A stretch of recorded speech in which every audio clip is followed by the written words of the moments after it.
So this morning I'm going to make naan breakfast. I'm going to do naan breakfast. So I got some condiments. This is from my salad garden. Different things in here. This is rape and this is, I don't know, a bunch of different stuff in here. I probably need to go out and get some more basil for it. But this is all, lots and lots of greens. I use lots and lots of greens. So all the greens are in here looking good. Actually, this is daikon leaf right here. This is daikon. So you can eat stuff that you usually can't even buy, you know.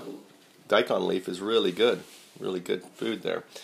That's Japanese radish, and a little ham. This is Japanese ham. They don't, they don't tie their pigs down and grow them in such grotesque ways we do in the States. So this is some good ham. Again, some Japanese hot dogs. I try to eat only Japanese food because I know they care about. They're not going to basically harm. Some Japanese cheese. All this is GMO free. Dough that I made, GMO free, right? And some carrots. So what I'm going to do is, in a frying pan. I used this last night, so there's some oil and stuff. Doesn't look very clean, but it's fine. It's just going to add a little taste to it. And a secret to making naan is having a pot with a lid fit on it, right? At first I was like, damn, this was a pot that we bought, and I thought, I've got lids, they'll fit. And no, it was an accident. But it's been a good accident because, see, what happens here is it traps the heat.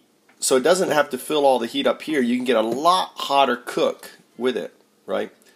And it's got a metal rim around it, which is good. And it's glass, so it's not going to melt.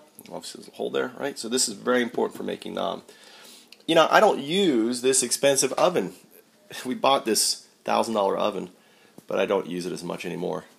So, I try to do everything on the range, like right here. So I just chop the onion like this.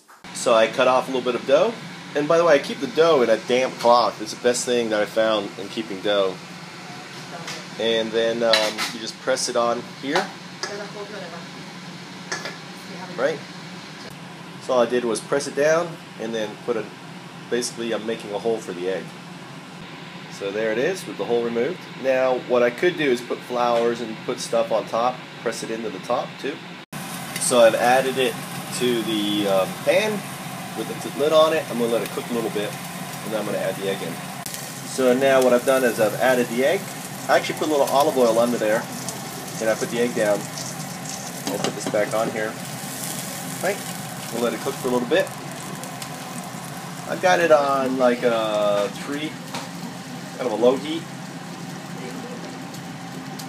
instead of on a higher heat. I sometimes do it on 4, but 3 I think is the best. So now it's ready to get flipped. There it is, flipped. Maybe it took a little bit too long. Then you can just put on some toppings like this. I didn't spread the meat out too well.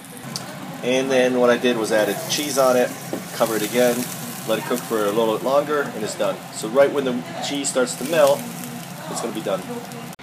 And there it is, complete.